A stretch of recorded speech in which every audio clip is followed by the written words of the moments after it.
Hi there, welcome to SecondsOut ReFLEXions. I'm Danny Flexen. We're here every Monday, 4:30 PM, usually to reflect upon the events of the weekend just gone, but there wasn't a great deal of boxing action on the weekend just gone.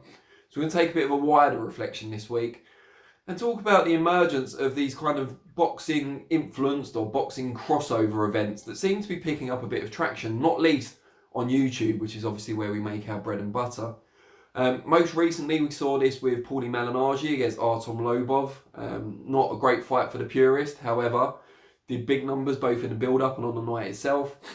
In the bare knuckle boxing championships, or whatever it's called, just seemed to appeal beyond the traditional boxing demographic. Following, relatively hot on the heels from, for example, KSI against Logan Paul, which was two YouTube personalities, gamers, they had big followings on YouTube, clashing. They didn't clash at football, they didn't clash at volleyball or golf. They chose boxing as the sport to settle their differences, the ultimate mano-a-mano sport, which you can understand. But it seems like these events are picking up traction within the boxing community, but could they perhaps also be gaining boxing some extra popularity by crossing over to the more casual sports fan? It's kind of hard to tell. But then you look at things like Amir Khan's fight against Billy Dib on Friday. Now, normally, if this was to take place in, say, the O2 or the XL, we wouldn't expect it to mega numbers, even though Khan's a big name, former unified world champion. Billy Dib's last time he fought was at super feather, I think, maybe lightweight.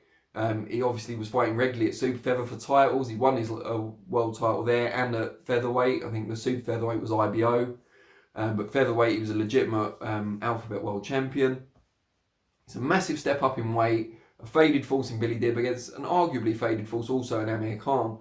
But the factor that's got people interested, it seems, is the venue. This one takes place in Saudi Arabia, in Jeddah, like the World Boxing Super Series Super Middleweight Final did. Haven't seen loads of boxing there in the past. Originally it was Khan against Niraj Goyat, which was even more of a boxing oddity, if you like, because Goyat was mostly known as an MMA fighter, although he had been a boxer for a little while. Goyat obviously got injured in a car crash, so he's now out of the picture. Billy Dib comes in at short notice, making it even more odd. Hughie Fury, chief support against Sam Peter, who was WBC heavyweight champion like a million years ago. No one really expected that. Host of other weird and wonderful names on the undercard. You got the likes of Dave Penalosa from that famous fighting family, mixing with Michael Hennessy Jr. from a completely different type of fighting family, of course. So it's a very interesting kind of mix you've got going on over there. And like I say, follows not too long after Malignaggi Lobov. And you've got to wonder what's going to be next. Which next ex-boxer is going to do something crazy in a different event, or which next current boxer is going to expand the sport's horizons a little bit. Boxing has definitely become a bit stale. I don't think there's any argument there. I don't think the kind of 10 fights at York Hall, 4-rounders is kind of the way to go anymore to attract a casual sports fan. It's great for the hardcore and I still enjoy it. But the things like prize fighter in the past, ultimate boxer more recently, tournament format, music at the same time, just a bit more of an urban vibe. Then you've got the World Boxing Super Series itself, which has been a godsend for the sport. The best fighting the best for the RD trophy, bit of glitz, bit of glamour. That seems to be doing well. And then you have some kind of box office events that seem to exist outside of the sport's normal narrative. So the likes of David Haye fighting Tony Bellew twice on pay-per-view. Very exciting fights, both of them, big names, sold well. But you wouldn't say the winner was ever going to go on to challenge for a world heavyweight title, and indeed they didn't. Bellew went back down to cruiserweight, lost to Usyk and retired. So they kind of existed outside the sport's normal parameters, but did well regardless.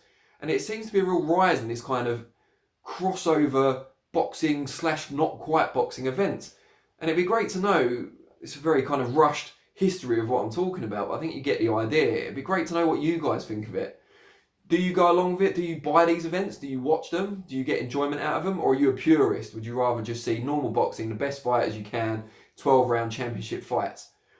Do you think as well, and this is maybe more important, do these events help attract casual viewers? We know casual viewers watch them, but do they then stay and get transferred and become real boxing fans? Do they come in via a Lobov versus Malignaggi or an Ultimate Boxer tournament or a Khan Dib in Saudi Arabia and end up appreciating the likes of Lomachenko, Terence Crawford, guys like that, even the heavyweights we've got at the moment who are really good?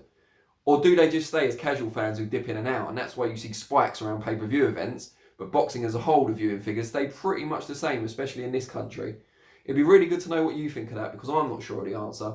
But this is this week's reflection. It's a wider reflection. I'd like to do a few more of these, but boxing's so busy at the moment, I'm often just forced to reflect on the events of the weekend just gone. But let me know what you think in the comments below, and I'll respond to some of them as I usually do. It'd be great to know. I'll be back next week for a more traditional reflections, looking back at Frank Warren's heavy duty show and the Khan Saudi Arabia bill, next Monday 4:30 p.m. This Thursday 4:30 p.m. will be a full preview show for the Khan event and the Frank Warren heavy duty card. Thanks very much.